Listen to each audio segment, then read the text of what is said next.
Just stepping a little at a macro level, sort of from your standpoint, if you can give us a perspective on how you view the current real estate sector.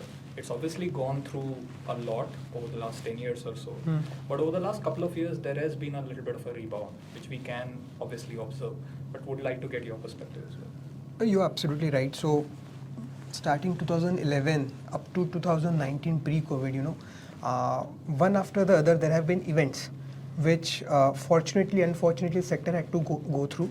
Some of it were force majeure, something like a COVID, right, which was beyond anyone's control. Some of it was financial challenges, something like the NBFCs went through crisis, so it created an untimely liquidity crunch. And some of them were regulatory, which I think amongst the three, regulatory is something which is which could be disruptive in the short term, but definitely has a very long-term advantage, right? So any industry in the country you see which is as mammoth as real estate, you look at insurance, you look at our equity markets, whenever these industries get regulated, they tend to grow exponentially from an AUM perspective, from contribution to GDP perspective. Same thing happened with real estate. So we got RERA, which is a regulatory authority for the sector, and then we had numerous such additional cleaning up measures, which is like implementation of GST, Benami Act coming in, right? There was certain governance linked image that was there for real estate, which has completely changed over the last 5 years, right? So that is one big advantage, both from an end consumer perspective and from a prospective investor being a capital provider for the sector. So that's a very big plus. At the same time, post-COVID, what has happened is most of the developers were very slow in terms of picking up new land parcels, offering new products, very conservative on pricing, etc. All that has changed significantly. And now COVID is a talk of past, right? So it's about 2 years that we have gone through that phase. And repeatedly every quarter, the numbers are topping the chart. You take up any developer, any top developer in the city, they are topping the charts every quarter on all parameters: collection, sales, acquisitions, everywhere, right? Couple of things that come to mind. Reasons for this is, one, people have realized the need for stability, right? People have gone through various challenges during tough times, so people require stability, and residential house gives you the biggest comfort when it comes to Indian mindset. That is one. I think second is, through this cycle, the mortgage rates were significantly low. Of course, they picked up, but now that is stable and expected to go down.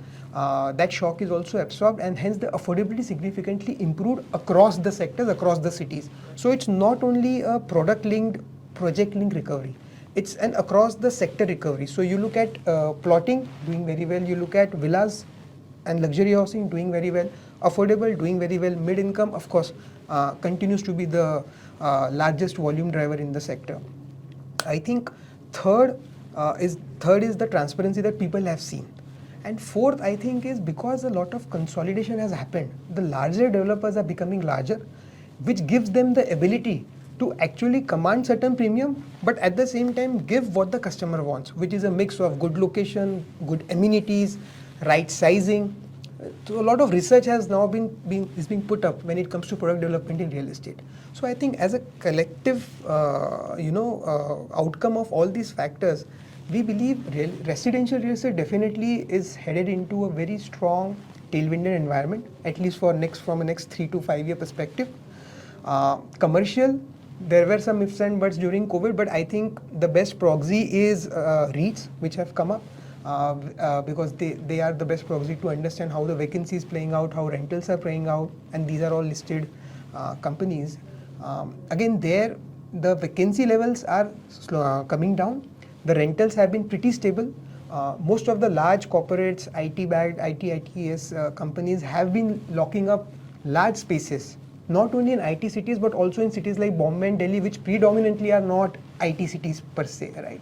So that is doing very well. Warehousing anyways has been on a roll because of the way the entire e-commerce sector has come up the curve. So I think some summary, all sectors look very interesting, very promising opportunities to look at.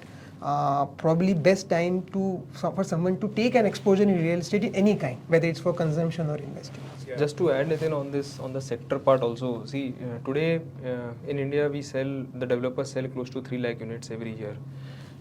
which has almost remained constant. At least this was a number what we were selling 10 years back. It went down during 2013 to 17, 20 period. Again, we have reached a number of 3 lakh. I think in next 5 years, this number is going to at least double from what we believe, from 3 lakh units. Another parameter if you have to look at it is which is inventory overhang, which essentially means how many months you will take to sell the balance inventory what you have. That is at historical low in India currently. It is almost close to 12 months average for entire India. This number was as high, just to give you a context, this number was as high as almost close to 36 months, maybe pre-COVID. So the sector was going through challenges, and we can now understand from these numbers that what has happened in this sector and what is the future expectation, that with now rates getting stabilized, or expectation that 1 year down the line the rates will start going down, home loan rates. I think the sector is now, what we feel is that it is going to blast from what we have seen till now.